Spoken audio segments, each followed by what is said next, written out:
Hey, have you been dealing with a lack of confidence in your homeschool and in your ability to educate your children? I know what that feels like. When I started homeschooling, I was wondering, could I do this as well? I really wanted to give my kids the best education, and there's so many choices. It can get really overwhelming. But one of the things that I found is that history was homeschooled. When you look at the stories of so many famous people in history, like Leonardo da Vinci and C.S. Lewis and Laura Ingalls Wilder, so many of those people were homeschooled for at least part of their childhood education. And the benefits that they got from homeschooling, the time, the interest led studies really helped them become who they were meant to be. In my new book, The Inspired Homeschool, I want to help you develop and nurture those gifts in your children by looking at the lives of 10 homeschoolers in history, the way that you can apply the principles that we take from those lives, and just empower you to create a more life giving homeschool routine, bring more joy, more confidence into your homeschool with the Inspired Homeschool. You can go to inspiredhomeschoolbook.com. And if you order the book now, you can get access to a free student planner, a master book list, and an awesome planning workshop. So you can get over those homeschool fears and get started right away.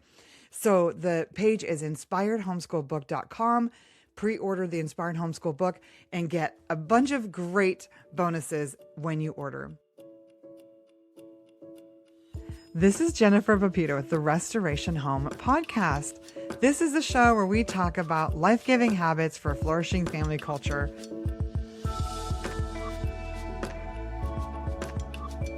Today on the show, I'm excited to be chatting with Sarah Walton.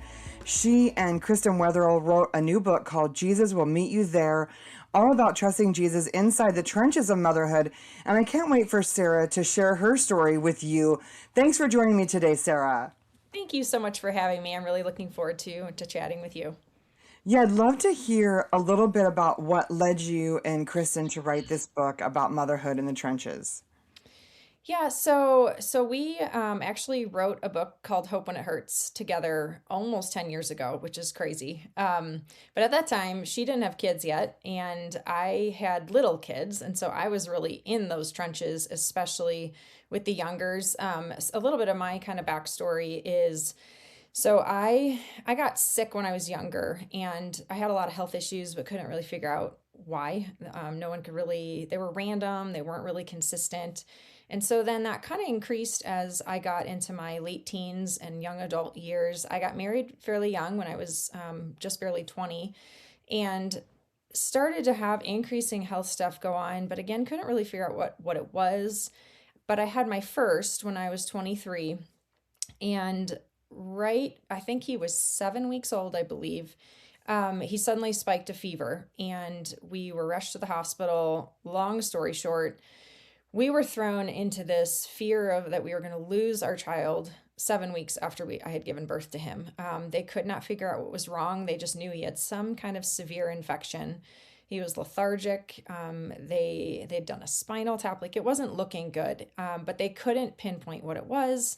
And so we were in there for the first 3 days, and we were waiting for those cultures to come back and really wrestling with, God, why did you give me a child to just take him from us 7 weeks later? And really facing this concept of what does surrender look like when it just doesn't look good, it doesn't look right, it doesn't seem like it's the way it's meant to be. And that was a really, really difficult season of testing. By God's grace, he did end up healing. We don't really know how or why. It was somewhat miraculous. He was on really heavy antibiotics for 5 days, and they sent us home with some unknown severe infection. That was really, there was never an answer to it.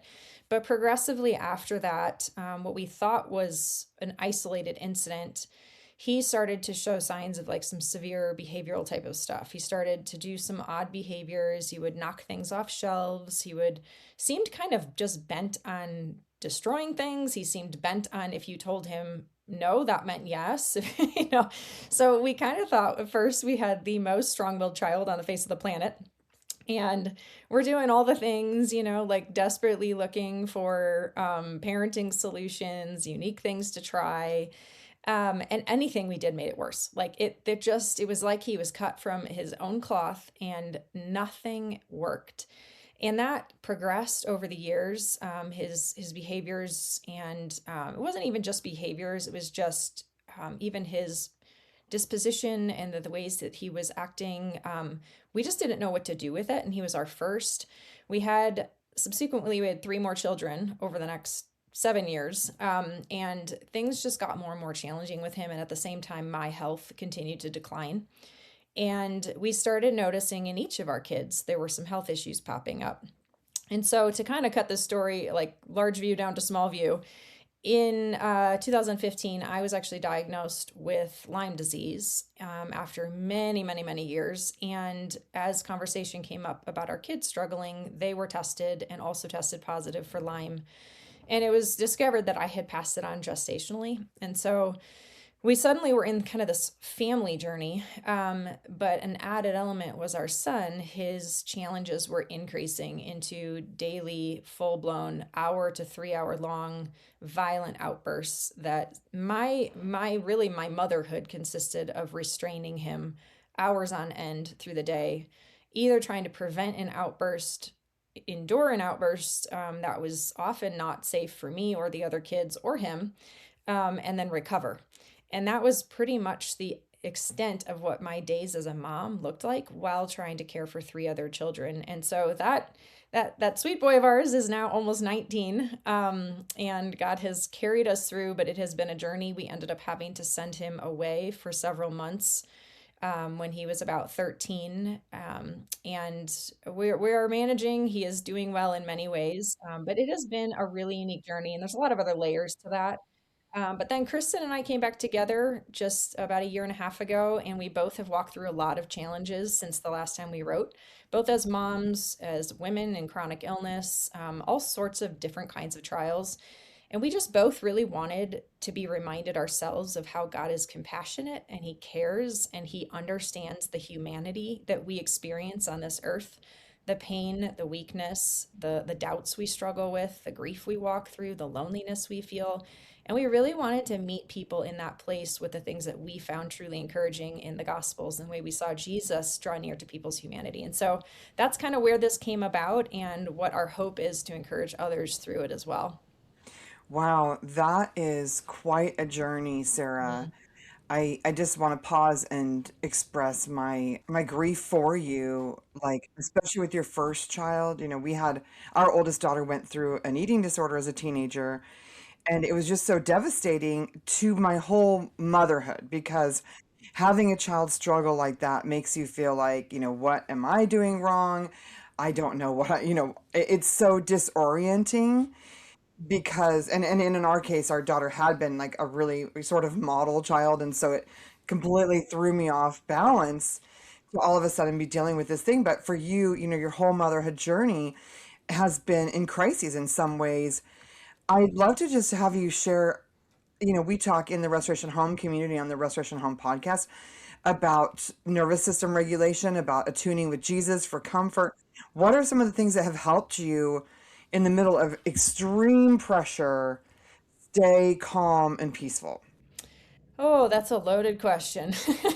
And I think it's taken about 18 years to slowly figure some of it out. No, I think, as I look back, for one, I first want to say I have been amazed at the grace of God in ways that I don't know that I could have done it. I don't honestly know how I've survived some of the years I've survived, and all I can do is thank God for carrying me through it.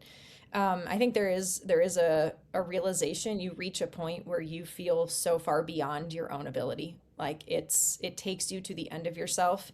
And it is amazing how God equipped our bodies to survive, isn't it? Like, I mean, the things we can walk through in this world that before walking through them, you'd think that's impossible. I could never endure that. And then if you're called to walk through it, it is incredible to look back and think of, wow, I can't, it is amazing how He has equipped us, even physically, mentally, our bodies, like the gift of our nervous system, which has not felt like a gift to me in recent years, I will say that for sure. But it is also what enabled me to endure in His strength in many ways. He used that to help that adrenaline to kick in when I needed it. I mean, I was in a lot of moments where it was really scary situations that I didn't you don't get a playbook in these situations. You're not handed an answer of how to handle through steps 1 through 3 when your child comes at you with something violent.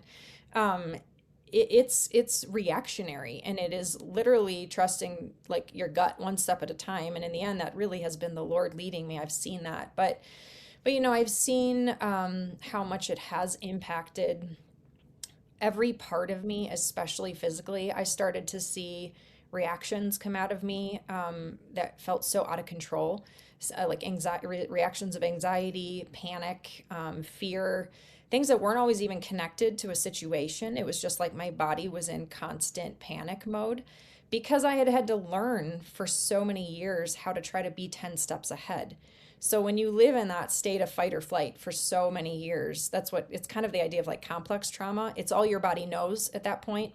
And so it becomes so deeply ingrained. And yet, I also saw the Lord equip me and strengthen me as those years went by to where I was less reactionary in the moment. I know in the early years, everything that was said, everything that was done, I reacted as though it was so personal to me.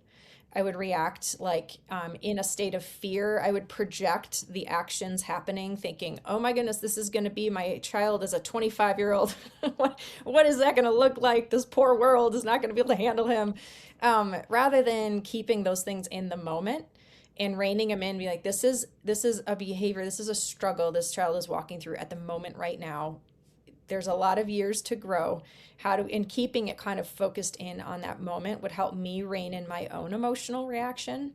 Um, as well as I think a big piece, I think we talk a lot about taking those thoughts captive, and where are we letting our minds run.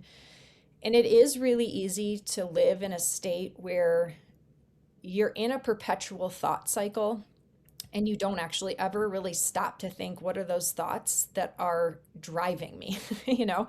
And so a couple things, both physically and spiritually, that I've come down to really core foundational things to help is one is, trying to think of the verse, Isaiah 26:3. I have learned to repeat that verse in my head just over and over and over again. You keep him in perfect peace whose mind is stayed on you because he trusts in you. When you're in these seasons, you can't really absorb a lot of information. I think your mind and your body is so overstimulated, overwhelmed with just your survival, that it's hard to retain a lot of information. And so I found like little things like that I had to hold on to that became a cycle that could cycle through my mind to help replace some of those other thoughts of fear, of panic, all sorts of things. And then at the same time of using that in terms of like helping my breathing, I've done a lot of working on learning to have kind of square breathing, to help rein in a little bit of that nervous system reaction. Because it is amazing. I would stop and I'd realize I've been holding my breath. Like I haven't been breathing. And it wasn't conscious to me until all of a sudden I took a gasp. And so teaching, like having to kind of retrain my body, but I would do that while often like saying this verse in my head. So I'm speaking truth to myself while also trying to help calm down my own nervous system that is on high alert and going haywire, sometimes irregardless of the circumstances around me. And that's a really slow thing. I think we want really quick results, but I think I've had to learn that especially the longer you're in difficult seasons, the more we have to be patient with our body to unlearn how it's learned to survive in those seasons, and how we need to give it tools that we're capable of really managing in the moments that we're in. And so trying to like take on really big, like trying to get myself to learn, different types of things in these situations sometimes was not realistic. It was just my mind was focused on getting through that moment. And so something simple like this has really been a gift to me in a lot of different ways. Motherhood, I remember coming out of a surgery and being in agonizing pain, and that was all I could think again. It was the only thing I could like bring comfort to myself was those who keep your minds on him. My peace is found in the Lord because I trust in him and he's going to carry me through that. It's simple, but it's retraining our minds and retraining our bodies to rest in that faith even when it feels like it's out of control. Wow. You touch on so many things that in the Restoration Home community we talk about. number one, we talk about not catastrophizing because it is easy in moments, and in your moments were extreme. Like I talk to moms about not catastrophizing because their child isn't reading yet at age, 8, or not catastrophizing because their child isn't potty trained yet. But you were in a situation where it would have been easy to think down the road and think my child will be an axe murderer. Like you were in a situation that was so extreme and so intense that catastrophizing would have been a natural sort of outlet, and yet you learn to take your thoughts captive and really start imagining what God could do, and just even imagining Jesus, the peace of Jesus. He'll keep your mind in perfect peace whose mind is stayed on you. So I think that is so powerful. And then you also touched on some of those nervous system things that we can do, like box breathing. I mean, I have learned I've actually gone to some somatic therapy sessions where they just lead you through breathing. But also just in my own time, learning to, like you say, take some deep breaths when you're not sleeping at night and you're worried about your kids, and you're in these moments that are so intense.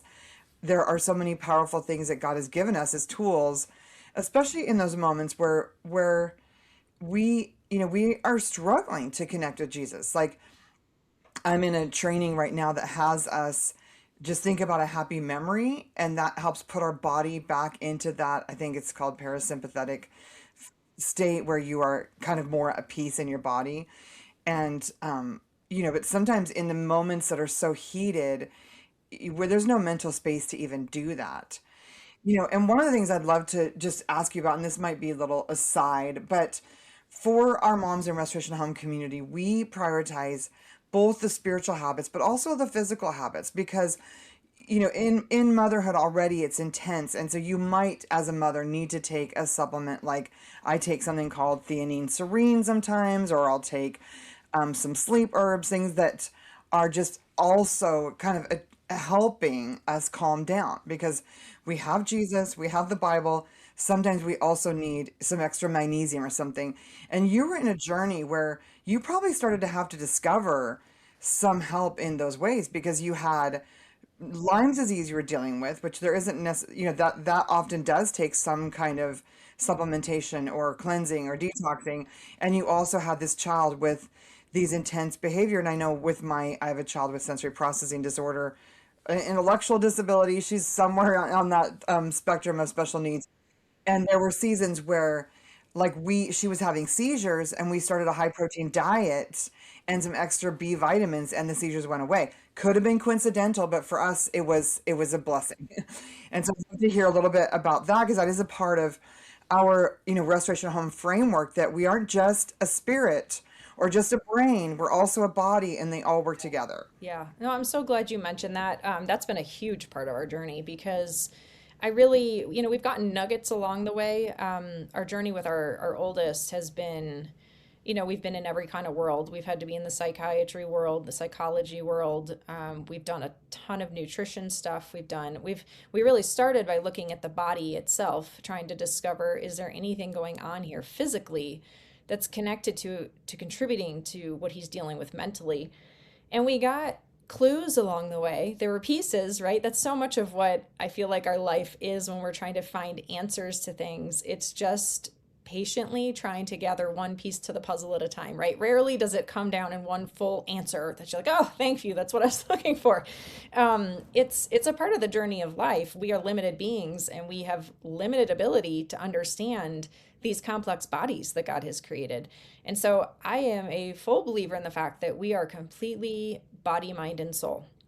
And so because we are embodied souls, that means we are going to deal with physical impacts that are going to affect the emotional aspects and the mental aspects we deal with and the spiritual aspects. All of it is intertwined at the same time. And so, for example, even when we would have these interactions with our son that would be so incredibly awful, he would get to the end of 2 hours of writhing and screaming, saying and doing all these horrendous things, and he would collapse and weep and say, I don't want to be like this. I don't want to hurt people. Why won't God change me? I mean, just heartbreaking things.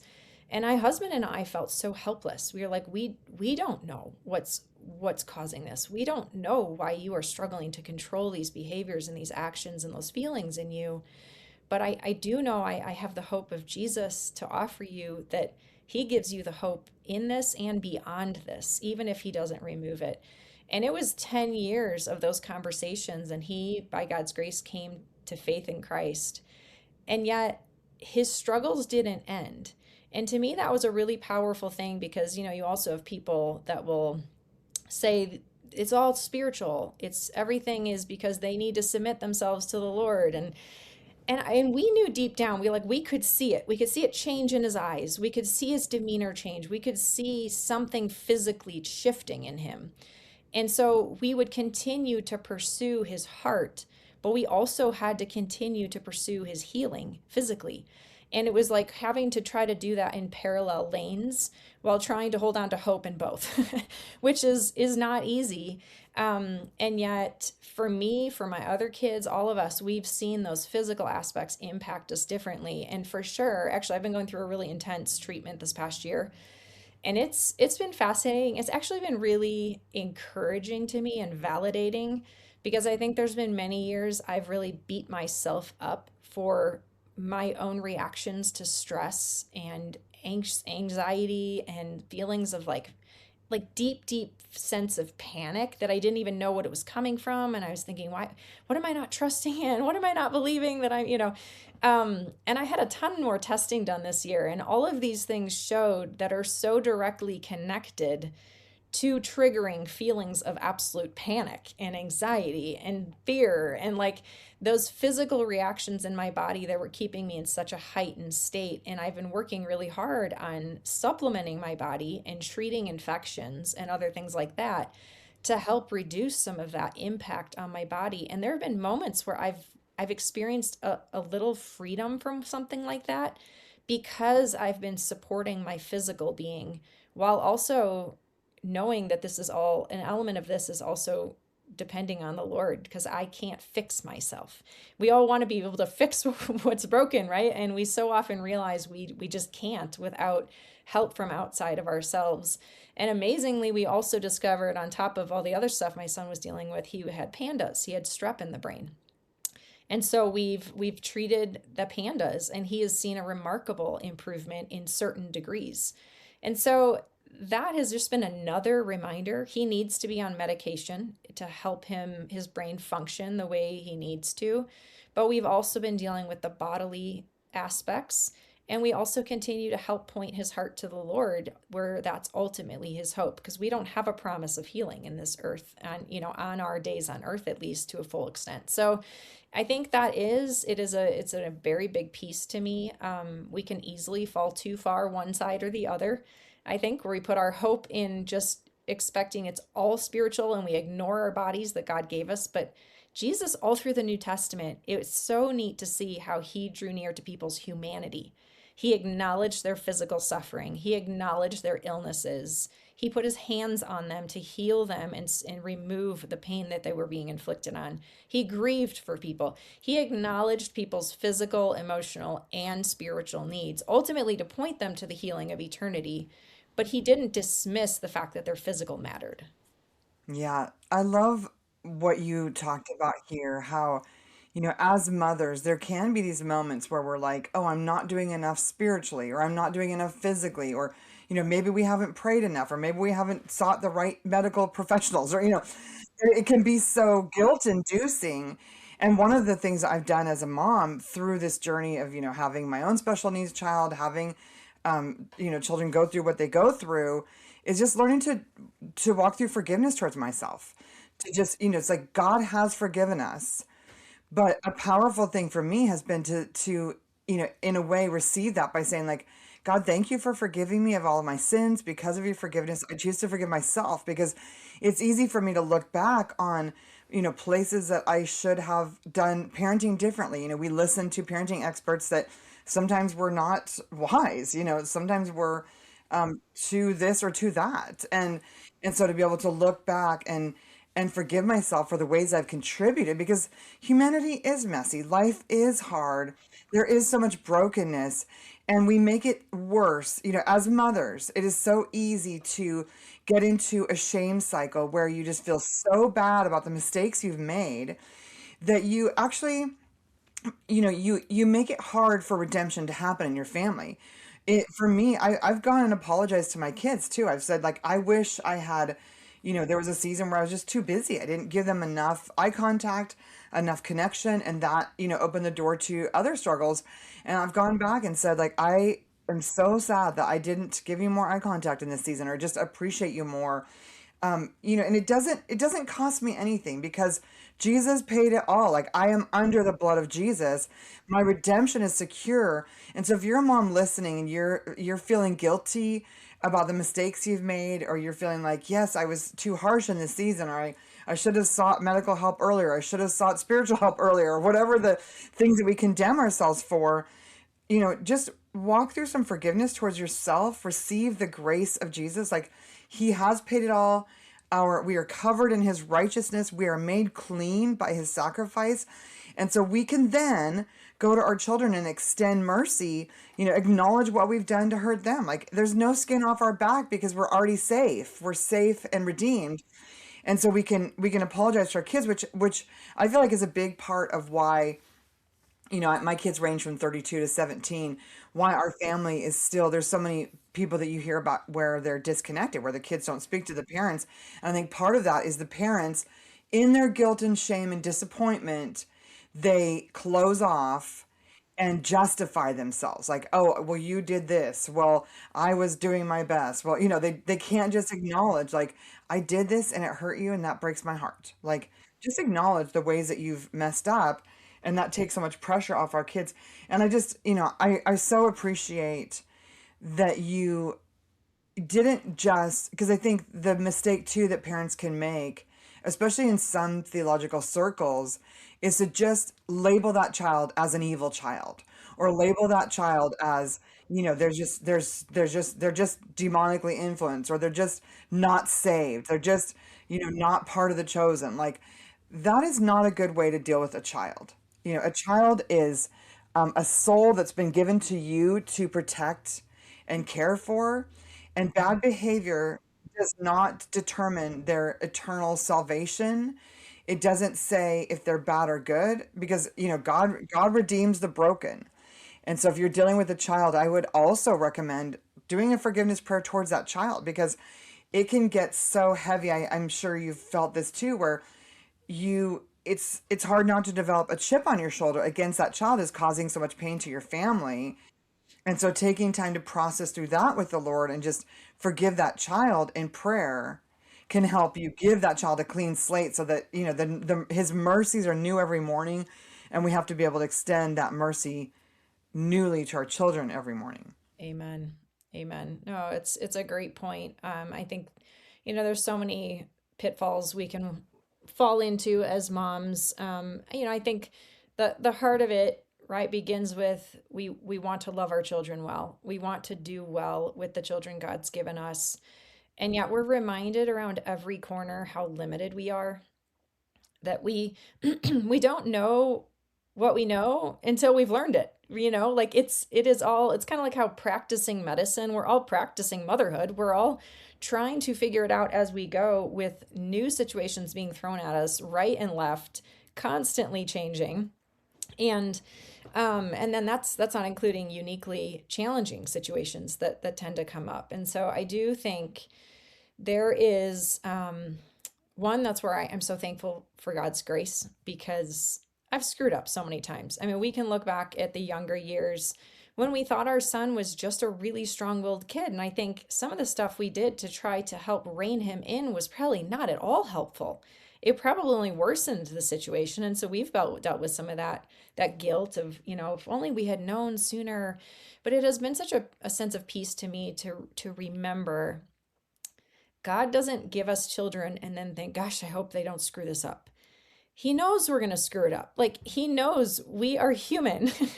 And so we are sinners being called to raise little sinners, and we're all going to test each other, and we're going to mess up along the way. And so I think your point is great, is the fact that to acknowledge that and to not have this idea that we're supposed to have all the answers and somehow we failed by not having the answers, that's where shame starts to come up. And the enemy loves to keep us hidden in shame. And you're right, that's where healing is prevented when we decide to harden ourselves in shame or guilt or whatever it is. And so we've worked really hard in our family to have the hard conversations. As my son's gotten older, I have protected him from a lot. I have not, part of I think as a mom, you carry some burden on behalf of your kids that they are, so they don't have to carry that particular burden that maybe they're not equipped or mature enough to handle. And so, my son has done things that have been extremely hurtful to me that in my anger, in my wanting to get back at him, I could easily throw those on him and make him feel pretty awful. And so I instead have to take that to the Lord and say, Lord, you saw what I had to carry. You know what I have had to endure. You also know the ways I've totally screwed up. And I need your forgiveness again and help me to rest in your grace over this, that I did what I knew at the time. I made lots of wrong steps and then you helped us along the way. And then I think it's also important to look back and see what ways has God been merciful to us, even though we've messed up? How do we also see Him bring redemption in these situations despite ourselves? I think it's just such a sweet thing to be able to see, wow, God is so faithful even when we are not. And sometimes I think that's what He's wanting to show us is it is all about Him and we are so dependent on Him.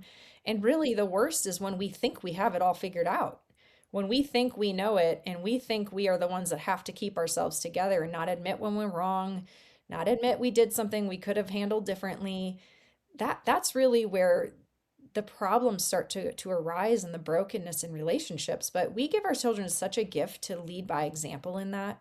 To be able to say, look, mom messed up. I like you said, I love that you were able to say I wasn't present like I wanted to be. I've had plenty of seasons where that has been the case. I know there's been to some extent I've experienced moments where I was trying to escape reality because reality felt too hard to bear. And so but in the end that was hurting my own kids because I felt like I couldn't be present and they're very aware. They pick up on things very easily. And so they probably felt that was personal and it really wasn't. I was trying to just survive in many ways, but I can still acknowledge that was hurtful. I did not want to make you feel that way. Can you forgive me for that? How can I make you, what would make you feel seen right now? How can I love you well? And just giving our kids that voice to say, I messed up. I want you to have a space to be able to say, how can we grow and heal? How can I love you well? I think it's so empowering to them and it teaches them how to walk through difficult relationships as well and shows them that we are not perfect. Ultimately, we are pointing them to their Father in heaven who is perfect. We are not the perfect example, but we can be a conduit to leading them to Christ rather than hindering them by leading in a way that doesn't love them well, doesn't point them to the need for forgiveness, and ultimately a reliance on Him. Yeah, that's so important. One of the things that we talk about in the Restoration Home community is building habits that sort of help us with mental resilience, with our physical lives, with even our home management. And I'd love to hear as we close today, what habit is giving you life right now? There's a lot I haven't been able to do that I used to love. I used to be a very active person and had a severe ankle injury that's kind of prevented that de-stressor for me from being able to be an outlet. Um, Writing is one thing for me. I think it helps me process. It helps me get out of my head. I am way too introspective sometimes. And so it helps me kind of get all the swirling thoughts out of my head and process them and really just speak truth to myself. So that's really a gift to me. But I've also just kind of, I think especially this past year, realized the importance of stepping out of my environment, grounding myself in creation. We live by the beautiful Rocky Mountains, and I came from flatlands of Illinois, so I had to learn how to do this there too. But I have appreciated especially the beauty of the mountains and just even looking up and remembering God is the creator of all of this, and nobody is able to care for the millions of animals that are up in these mountains and everything in His creation that He ordains and He cares for. And He cares for me like that too. And just that remembrance, and I think stepping outside of that to ground myself in the fact that we serve a really big God. And sometimes the bigger our circumstances get, the smaller God becomes. And so, as we remind ourselves of how big and faithful of a God we serve, it helps put our circumstances into perspective as well, that He is also sovereign over those. And so, that has been, I think, just a gift for me, and learning to get out and move my body as best that I can, and, utilize what God has given me. To de-stress the best I can. I love every time I go to a doctor, they're like, you need less stress in your life. I'm like, thank you. Which child would you like? Right. So we just have to look for those margins in life, even if they have to adapt throughout our life. I love photography. I go and I just enjoy taking pictures of my children in sports and other things like that. So tapping into the creative side, it kind of gets me out of that normal, typical day by day chaos feeling. And it helps me appreciate beauty again, that there is good and there is beauty in this world, and it's all around us. We just have to stop and look at it. And so those are just little practices I think that have helped me kind of keep myself grounded. Yeah, such a wonderful reminder. I know that our community is going to be encouraged by this conversation today. Sarah, where can people find you and your new book, Jesus Will Meet You There? Sure. So our landing page is actually just jesuswillmeetyouThere.com. And then I am also on Instagram at Sarah P. Walton, if you'd like to connect with me there. And then I have a Substack called Deep Well of Hope. Wonderful. Well, I'm so excited to link those in the show notes and encourage families to continue trusting in God even in hard times. Thank you so much for joining today. Thank you so much for having me.